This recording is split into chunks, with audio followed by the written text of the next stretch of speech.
ઓમ નમો ભગવતે વાસુદેવાય. જય શ્રી કૃષ્ણ મિત્રો.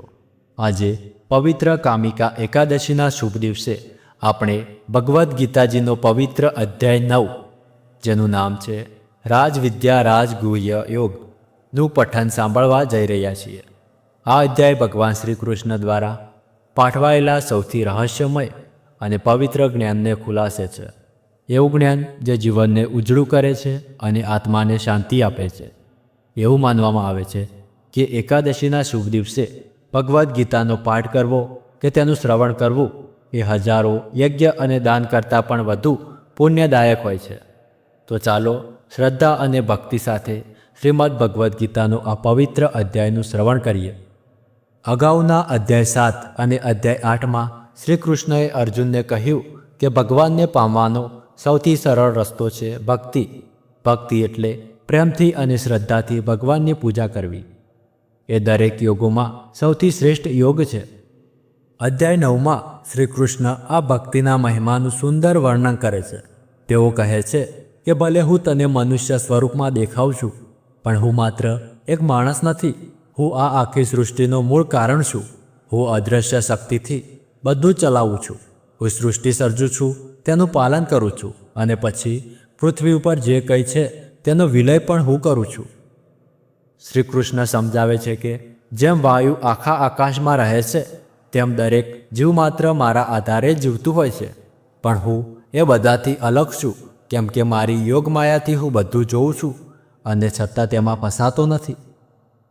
શ્રી કૃષ્ણ આગળ કહે છે કે ભક્તિનો મૂળ હેતુ માત્ર ભગવાન હોવો જોઈએ. ઘણા લોકો વિવિધ દેવી દેવતાઓને પૂજે છે, પણ તે બધા ભગવાન સુધી પહોંચવાનો રસ્તો છે. આ વાત તેઓ સ્પષ્ટ કરે છે.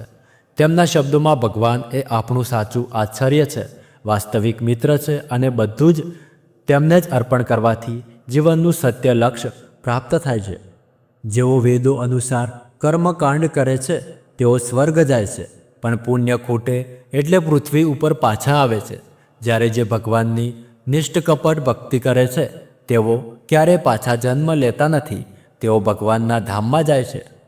શ્રી કૃષ્ણ કહે છે કે તમારું દરેક કામ, દરેક વિચાર અને દરેક ભાવનાઓ ભગવાન માટે સમર્પિત હોવી જોઈએ. એવી ભક્તિથી આત્મા અને ભગવાન વચ્ચે એક તાદાત્મ્ય સ્થાપિત થાય છે. આ રીતે જીવ કર્મના બંધનમાંથી મુક્ત થાય છે. શ્રી કૃષ્ણ એક મહત્વની વાત કહે છે કે હું કોઈનો પક્ષપાત કરતો નથી. હું બધા માટે સમાન છું. જો કોઈ પાપી પણ મને શ્રદ્ધાથી યાદ કરે છે અને મારું શરણ લે છે, તો હું તેને પણ ગુણવાન બનાવી દઉં છું અને ક્યારેય એનો નાશ થતો નથી. ભગવાન ભક્તની રક્ષા કરે છે અને તેને જીવનમાં આગળ વધવામાં મદદ કરે છે. તેઓ કહે છે કે તમે મનથી, કર્મોથી અને શ્રદ્ધાથી માત્ર મને જ સમર્પિત થાઓ. એ જ સાચો રસ્તો છે. આ અધ્યાયમાં ભગવાન શ્રી કૃષ્ણ અર્જુનને કહે છે કે હવે હું તને પરમ ગુણ, જ્ઞાન અને વિજ્ઞાન પ્રદાન કરીશ, જેને જાણીને તું ભૌતિક અસ્તિત્વના દુઃખોમાંથી મુક્ત થઈ જઈશ. આ જ્ઞાન વિદ્યાઓનો રાજા છે અને સર્વ રહસ્યોમાં સર્વ અધિક ગહન છે. તેનું શ્રવણ કરનારને તે પવિત્ર કરે છે. તે પ્રત્યક્ષ, અનુભૂત, ધર્મસંમત, અભ્યાસ કરવામાં સરળ અને નિત્ય પ્રભાવી છે.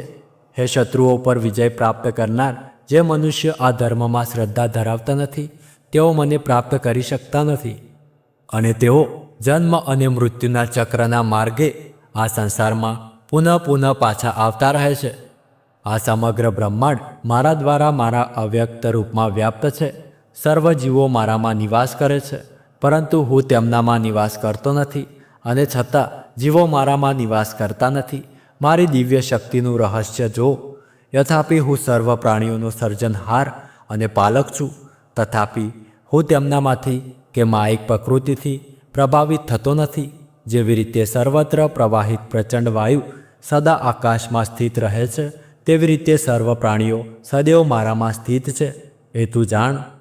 જ્યારે એક કલ્પ પૂર્ણ થાય છે ત્યારે અંતે સર્વ જીવો મારી આદિ પ્રાકૃતિ શક્તિમાં વિલીન થઈ જાય છે. અન્ય સૃષ્ટિના પ્રારંભ કાળે હે કુંતી પુત્ર, હું તેમને પુનઃ પ્રગટ કરું છું. પ્રાકૃતિ શક્તિ પરના આધારે હું પુનઃ આ અસંખ્ય રૂપોને તેમની પ્રકૃતિના બળને અનુરૂપ ઉત્પન્ન કરું છું. હે ધન સંજય, આ કર્મોમાંથી કોઈ પણ કર્મ મને બાંધી શકતું નથી. હું તટસ્થ નિરક્ષક રહીને આ સર્વ કર્મોથી સદૈવ વિરુક્ત રહું છું. હે કુંતી પુત્ર, મારા માર્ગદર્શન હેઠળ કાર્ય કરીને માયિક શક્તિ ચર તેમજ અચર સ્વરૂપોને જીવંત કરે છે. આ કારણથી માયિક જગતમાં પરિવર્તન થતા રહે છે. જ્યારે હું મારા સાકાર સ્વરૂપમાં અવતરું છું ત્યારે મૂળ લોકો મને ઓળખવા માટે અસમર્થ હોય છે. તેઓ સર્વ પ્રાણીઓના સર્વપરી સ્વામી તરીકે મારા સ્વરૂપની દિવ્યતાને જાણતા નથી. માયિક શક્તિ દ્વારા મોહગ્રસ્ત થઈને આવા લોકો આસુરી તથા નાસ્તિક દૃષ્ટિકોણ ગ્રહણ કરે છે. એવી ભ્રમિત અવસ્થામાં તેમના કલ્યાણની આશાઓ નિરર્થક થઈ જાય છે. તેમના સકામ કર્મો વ્યર્થ થઈ જાય છે અને તેમના જ્ઞાનનું સંવર્ધન નિષ્ફળ થઈ જાય છે. હે પાર્થ, પરંતુ તે મહાઆત્માઓ કે જે મારી દિવ્ય શક્તિઓનો આશ્રય ગ્રહણ કરે છે, તેઓ મને શ્રી કૃષ્ણને સર્વ સૃષ્ટિના મૂળ સ્વરૂપે જાણે છે. તેઓ તેમના મનને અનન્ય રીતે મારામાં સ્થિત કરીને મારી ભક્તિમાં લીન રહે છે. મારા દિવ્ય મહિમાનું સદૈવ કીર્તન કરતા, દ્રઢ નિશ્ચયપૂર્વક પ્રયાસ કરતા અને મને વિનયપૂર્વક નમીને તેઓ સતત પ્રેમ ભક્તિથી મને ભજે છે. અન્ય મનુષ્યો જ્ઞાન સંવર્ધનના યજ્ઞમાં વ્યસ્ત રહીને અનેક પદ્ધતિથી મને ભજે છે. કેટલાય લોકો મને પોતાનાથી અભિન્ન ઐક્ય ભાવથી જોવે છે કે જે તેમનાથી ભિન્ન નથી, જ્યારે અન્ય મને તેમનાથી પૃથક ગણે છે. વળી કેટલાય લોકો મારા બ્રહ્મણીય સ્વરૂપની અનંત અભિવ્યક્તિઓની આરાધના કરે છે. તે હું જ છું, જે વૈદિક કર્મકાંડ છે.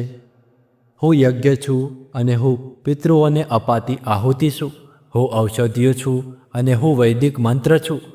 હું ઘી છું, હું અગ્નિ છું અને હું આહુતિનું કર્મ છું. આ વિશ્વનો પિતા છું, હું જ માતા છું. આશ્રયદાતા અને પિતામાં પણ હું જ છું. હું પવિત્ર કરનારો જ્ઞાનનું ધ્યેય પવિત્ર ઓમકાર છું. હું ઋગ્વેદ, સામવેદ તથા યજુર્વેદ છું.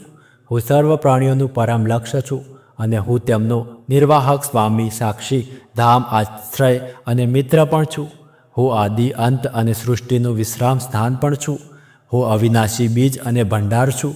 હું જ સૂર્ય તરીકે ઉષ્ણતા પ્રદાન કરું છું અને હું જ વરસાદને રોકી શકું છું તથા મોકલું પણ છું. હું જ અમર તત્વ છું અને હું સાક્ષાત મૃત્યુ પણ છું. હે અર્જુન, હું ચેતન આત્મા છું અને જળ પદાર્થ પણ હું જ છું. જેમની રુચિ વેદોમાં વર્ણિત સકામ કર્મો કરવાની હોય છે, તેઓ કર્મકાંડી યજ્ઞો દ્વારા મારી આરાધના કરે છે. યજ્ઞના અવશેષ રૂપી સોમરસનું પાન કરીને પાપમાંથી શુદ્ધિ મેળવી તેઓ સ્વર્ગલોક જવાની ઈચ્છા રાખે છે. તેમના પુણ્ય કર્મો દ્વારા તેઓ સ્વર્ગના રાજા ઇન્દ્રના લોકમાં જાય છે અને સ્વર્ગીય દેવતાઓ જેવા સુખો ભોગવે છે. જ્યારે તેઓ વિશાળ સ્વર્ગીય સુખો ભોગવી લે છે અને તેમના પુણ્ય કર્મોના ફળ સમાપ્ત થઈ જાય છે, ત્યારે તેઓ પૃથ્વીલોકમાં પાછા ફરે છે. આ પ્રમાણે જેઓ ઇન્દ્રિય સુખોના વિષયોની કામના હેતુ વૈદિક કર્મકાંડનું પાલન કરે છે, તેઓ આ સંસારમાં પુનઃ આગમન કરે છે. જેઓ સદૈવ મારું ચિંતન કરે છે અને મારી અનન્ય ભક્તિમાં લીન રહે છે, તેમનું મન સદા મારામાં સ્થિત રહે છે.